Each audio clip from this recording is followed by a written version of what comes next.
ዳው መንፈስ ማለት ነው በልጅነታቸው የገባው የራሳቸው ላይ ያለው መንፈስ ጠርተውትም ሊሆን ይችላል ከቤተሰብ የወረሱት ያው መንፈስ ሚካድ እንግዲህ ሁለት አይነት መናፍስት አስተናጋጅ ሴቶች አሉ። አንደኞቹ ያልኳችሁ ሴት ደብተራ ነው ቅጠላ ቅጠሉን ስራ ስሩን ጥበቡን እንከተላለን የሚሉት። ሁለተኞቹ ደግሞ ቡና እያፈሉ የቤተሰብ ቃልቻውን ዛሩን የሚጎትቱት ናቸው። ሁለቱ መናፍስት ቢሆኑ ግን አካሄዱ ይለያያል። ዞሮ ዞሮ ሁለቱም ወደ ሲኦል ነው። በቡዳ የተበላችው ሴት ምንም አይነት መንፈሳዊ ህይወት ከሌላት በህይወቷ ውስጥ ጌታን ካልጠራችሁና አጠቃላይ መንፈሳዊ ህይወት ከሌላት እሷ ራሱ የምታያቸው ነገሮች በሙሉ ፌል ያደርጋል። ትዳሯ ራሱ ፌል ያደርጋል። ትዳሯ ህይወቷ የምትነካው ነገር በሙሉ በቃ ዜሮ ነው የሚገባው። እና ደብተራ ስትሆን ደግሞ አስቡት። ወይም ደግሞ ስራ መናፍስት የምታውቅ መናፍስት ስላችሁ የኛ የምንማረው ትምህርት ሳይሆን የምትጠነቁል ከሆነች ቡና አፍልታ የምትካድም ከሆነች የእናቴ አባቴ ጠቋር ያለች የምታጓራ ኩል የምትኳል ቅንድቧን የምትቀነደብ በቃ አጠቃላይ መናፍስቱ የሚፈልጉትን ነገር በሙሉ ቤቱ ሴሪሞኒ የምታዘጋጅለት ሂና የምትቀባ በቃ አጠቃላይ ለመንፈሱ ለሙጬ ዘሪጋ ለአዳልሞቴ ለወሰንገላ ቆንጆ የሚባሉ ሴቶች ላይ ቡዳ መንፈስ አይጠፋ የሚባሉ ለዚህ ነው። ለምን ይበላሉ እነሱ። ከዛ ደግሞ ሲቆዩ ደግሞ ይበላሉ። 7 ዓመት ከቆዩ በኋላ ይሄ ራሳቸው የሚናገሩት ነው። በቡዳ የተበላ እኛ አይደለም ይሄን ጥናት የደረስንበት ጸበል ቦታ ላይም ሲለፈልፍ ሰምተን ነው። እኛ ከገባንባቸው በኋላ ከ7 ዓመት በኋላ የማይጾም የማይጸልይ ሆነው ከተገኙ እኛም እንቀጥላለን ነው የሚለው። ገብቷችኋል አባባሉ? ልዝገሙ። አንዲት ቆንጆ ሴት በቡዳ ተበላች። በፀጉሯ ሊሆን ይችላል በመልኳ። ያ ቡዳ መንፈስ ከገባባት በኋላ ላይፍ ዝም ብሎ የሚቀጥል ከሆነ ማትጾም ማትጸልይ ማትሰግድ በተከሳን ማትመጣ ከሆነ 7 ዓመት ሲሞላው መንፈሱ እሷ ላይ ሆኖ የእሷንም ህይወት ይበላል፣ ሌሎቹንም ይበላል። ያየውን ነገር ያበላሻል። መብላት ማለት እንደዚህ አይደለም፣ ያበላሻል። ለምሳሌ ዝገት ብረትን ይበላዋል። ብረቱን በላው እንላለን። ዝገት ከዛ አንቲረስት ይቀባል ብረቱን እንዳይበላው። አንቲረስት ማለት ዝገት መከላከያ ማለት ነው አይደለም? ልክ እንደዛ ሁሉ ዝገቱ ብረቱን እንደሚበላው ሁሉ ግን ደግሞ አንዳንድ ሆቴል ላይ ደግሞ አይታችሁ ከሆነ ሽንት ቤት የሽንት ቤት በሮችን አይታችኋል? ሆቴል ላይ ወይም የሰፈራችሁ ሽንት ቤቶች ከስር ሽንት ቤቱ ምን የሆነ ነው? በሩ ብረቱ የተበላ ነው አይደለም? ከላይ አልተበለም፣ ከስር ነው። ለምን? የሽንቱ ትነት የሽንቱ ፍንጣሪ አጠቃላይ ብረቱን ይበላዋል። በላው ይባላል። ይሄንን ብረት እኮ በላው ዝገቱ ይባላል። ቡዳ እንደዛ ነው የሰው ልጅ የሚበላው። አንቲረስቱ ደግሞ ዝገቱ እንዳይበላው ደግሞ ጾም፣ ጸሎት፣ ስግደቱ ነው። እና ወደዚህ ስንመጣ ቆንጆ የሆነች ሴት በቡዳ ስትበላ ህይወቷ ግን ምንም መንፈሳዊ ህይወት ከሌለው እሷ ራሱ ልጅ ከወለደች ልጇን ትበላዋለች፣ ገንዘቧን ትበላዋለች። መልሳ ማለት ገንዘቧን መብላት ማለት መብላት መቼም ይገባቸዋል። እንደው አንዳንድ ሰዎች እኮ በጣም ይገርሙኛል። ህፃናቶች ገና መንፈስ የለብን ብለው የሚያስቡት እንደነ ጸጋዬ ክፍሉ የመሰሉ ህፃናቶች ማለት ነው። ገና ስለምን ነገር ስላልገባቸው ስለመናፍስት መጽሐፈ መነኮሳትን እንኳን አንብበው የማያውቁ መቃቢያን 3ን አንብበው የማያውቁ መጽሐፈ ሄኖክን አንብበው የማያውቁ የመናፍስትን ሴራ ገድላትና ድርሳናት እንኳን አንብበው የማያውቁ ሰዎች ህፃናቶች ተራ ነገር ሆኖ ነው የሚታያቸው። ለነሱ አይገባቸውም ገና። እና ያቺ ሴት ገንዘቧን ትበላዋለች ማለት እንደዚህ እንደ እንጀራ ጠቅላ ትበላዋለች ማለት አይደለም። ገንዘቧ አይበረክትላትም። የምታወጣው ወጪ ራሱ ኤክሰስ ይሆንና ኪሳራ ውስጥ ትገባለች። ገንዘቧም አይበረክትም። አንፕሮግራምድ የሆነ ላይፍ ነው የምትኖረው ማለት ነው። ዝም ብሎ በቃ ከንቱ የሆነ ላይፍ ትኖራለች ነው። የገዛ ገንዘቧን ትበላዋለች። በመስታወት መልኳን ስታየው መልኳን ትበላዋለች። ራሱ ፊቷ ይጃጃል። ብዙ ጊዜ መስታወት ላይ የምታዘወትር ሴት ቶሎ ታረጃለች ይባላል። በጣም መጥፎ ነው። ለምን? እዛ ውስጥ ሆኖ ይመለከታታል፣ ያያታል። ይሄ በመስታወት ጉዳይ ላይ ሳይንስም የደረሰበት የነገረ መናፍስት ወይም ደግሞ ዴሞኖሎጂ የሚያጠኑ ሰዎችም የሚያወሩት ነው። ይሄ ሁልጊዜ መስታወት አልጋቸው አጠገብ አድርገው የሚተኙ ሰዎች የመቃዠትና የመባተት እድላቸው በጣም ሰፊ ነው። መስታወት ያለበት ክፍል ውስጥ መተኛት በጣም ከባድ ነው፣ ያቃዣል። ይሄ ሌላ እመጣበታለሁ ስለ መስታወት፣ በጣም ከባድ ነው። እና ወደዚህ ስንመጣ እና ይሄ የተበላችው ሴት በቡዳ የተበላችው ሴት ምንም አይነት መንፈሳዊ ህይወት ከሌላት በህይወቷ ውስጥ ጌታን ካልጠራችሁና አጠቃላይ መንፈሳዊ ህይወት ከሌላት እሷ ራሱ የምታያቸው ነገሮች በሙሉ ፌል ያደርጋል። ትዳሯ ራሱ ፌል ያደርጋል። ትዳሯ ህይወቷ የምትነካው ነገር በሙሉ በቃ ዜሮ ነው የሚገባው። እና ደብተራ ስትሆን ደግሞ አስቡት። ወይም ደግሞ ስራ መናፍስት የምታውቅ መናፍስት ስላችሁ የኛ የምንማረው ትምህርት ሳይሆን የምትጠነቁል ከሆነች ቡና አፍልታ የምትካድም ከሆነች የእናቴ አባቴ ጠቋር ያለች የምታጓራ ኩል የምትኳል ቅንድቧን የምትቀነደብ በቃ አጠቃላይ መናፍስቱ የሚፈልጉትን ነገር በሙሉ ቤቱ ሴሪሞኒ የምታዘጋጅለት ሂና የምትቀባ በቃ አጠቃላይ ለመንፈሱ ለሙጬ ዘሪጋ ለአዳልሞቴ ለወሰንገላ ለአዳኝ ወርቁ ለጌጣጌጥ ለሚወደው አይደል አዳኝ ወርቁ ለዚህ ሁሉ የምትገዛ ከተቆጣች ካፈጠጠችባቸው ልጆቿ ላይ ሽንት በሽንት ነው የሚሆኑት። በጣም የልጆቿ ስነ ልቦና የተጎዳ ነው የሚሆነው። ሲያድጉ በጣም ልክ እንደሷ ዘማዊ የመሆን በመናፍስቱ የመጠቃት እድላቸው በጣም ሰፊ ነው የሚሆነው። በአይኗ ስለበላቻቸው በአይናቸው ነው እነሱም አይናቸው እያየ ህይወታቸው ይበላል። እነሱ ራሱ እንዴ በህይወት እያሉ እናቶች አይታችሁ ኢንተርቪው ሲደረጉ ጋዜጠኞች ኢንተርቪው ሲያደርጓቸው አንዳንድ አርቲስቶች ዘፋኞች እድሜያቸው ሄዷል። በዘፈን ህይወት በጣም ረጅም ዓመት የኖሩ እናቶች ናቸው። ስለማን እያወራሁ እንደሆነ ይገባቸዋል መቼም ማለት ስም መጥቀስ ጥሩ አይደለም ብዬ ነው። ውጭ ሀገር በዘፋኝነት ይታወቃሉ። አምባሰል ሙዚቃ በመዝፈን በምናምን በብዙ ነገር ይታወቃሉ። ግን 10 ልጅ 11 ልጅ ቀብር ያለው ሲሉ ያስደነግጣል። ምንድን ነው ይሄ ምክንያቱ?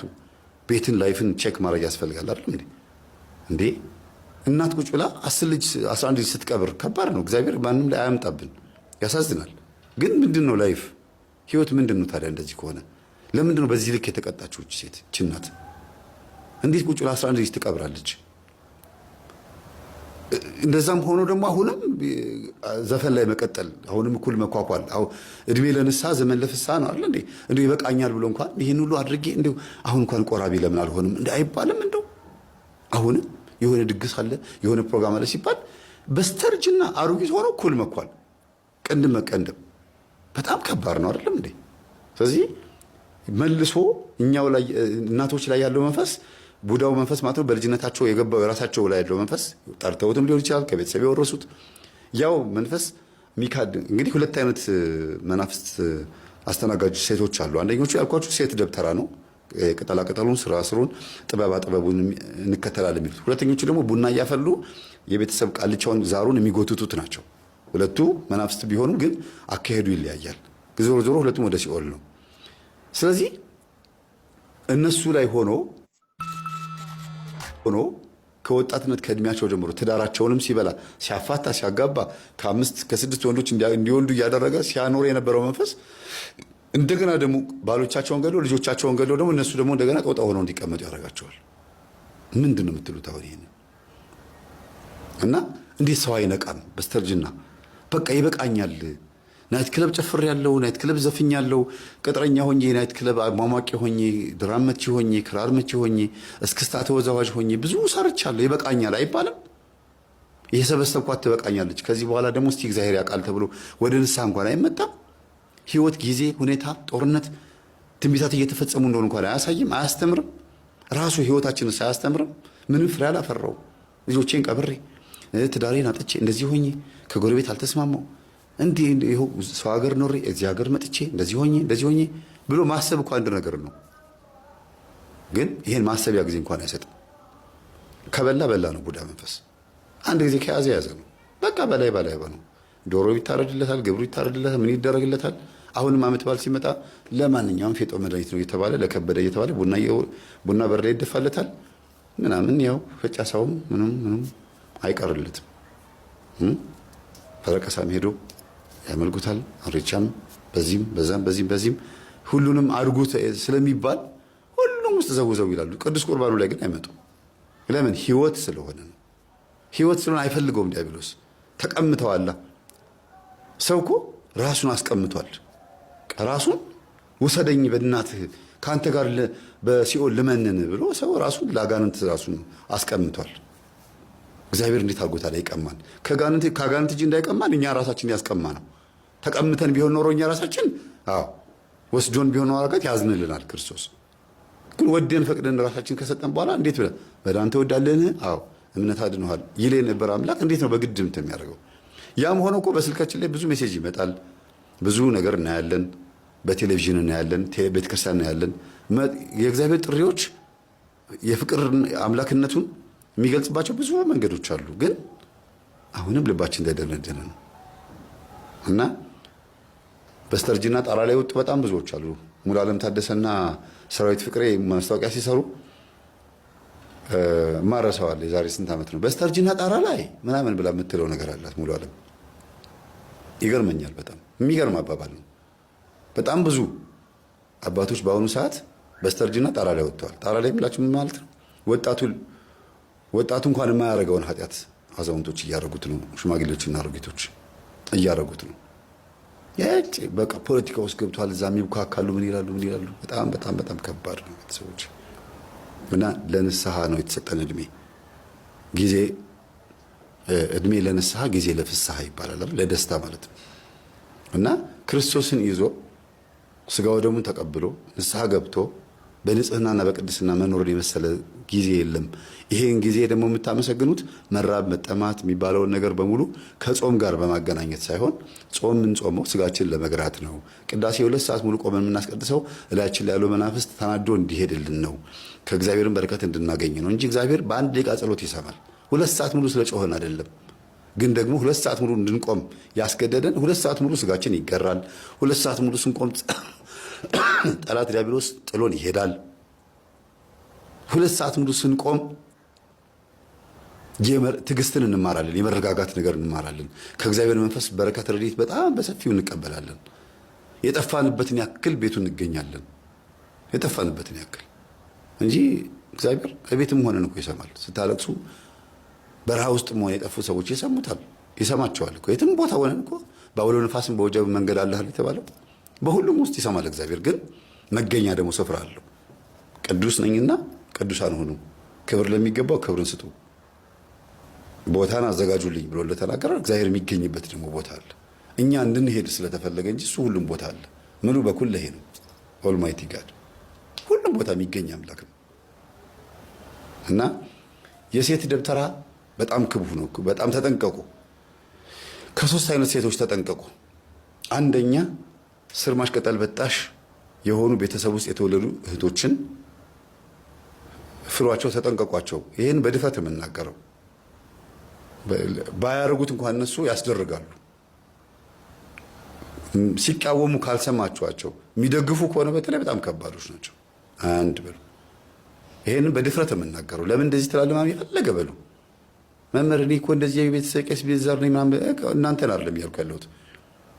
መንፈሳዊ ያልሆኑ በድብትርና አሰራር ደስተኞች ሆነው ያን ሐሳብ የሚደግፉትን ያልኩት እኔ። ሁለተኛ ቃልቻ አውሊያ የዛር ምናምን የሚመለክበት ቤት ውስጥ ያደጉ እህቶች ከሆኑና በትክክል እንደዚህ አይነት ቤተሰብ ውስጥ አድገው መንፈሳዊ ካልሆኑ ቤተክርስቲያን የማይመጡ ከሆነ ኩል በመኳል የተለያየ ቤት ውስጥ ያለውን ሴሪሞኒ የሚደግፉና የሚሳተፉ ከሆኑ እነሱን መፍራት ነው። ያስረግማሉ፣ ጥለወጊ ያስልካሉ። በጣም ከባድ ነው። እንግዲህ ግልጽ ነው የምናገረው። ሶስተኞቹን ደግሞ መተት የተመተተባቸው የተደገመባቸው ሆነው ቤተክርስቲያን የማይመጡ ቤት ውስጥ ሰፈር ውስጥ ሐሜተኛ የሆኑ ሴቶች አሉ። በቃ ሐሜት እንጀራና ዳቦ ምግባቸው ነው። በቃ መጠጣቸው ነው። ካልተነፈሱት እፎ የማይሉ የሰሙትን ሚስጥር እስኪያወጡት ድረስ የሚጨነቁ ማለት ነው። እንደተወጠረ ፊኛ ማለት ነው። ልክ ካወሩት በኋላ ብሎ የሚተነፍሱ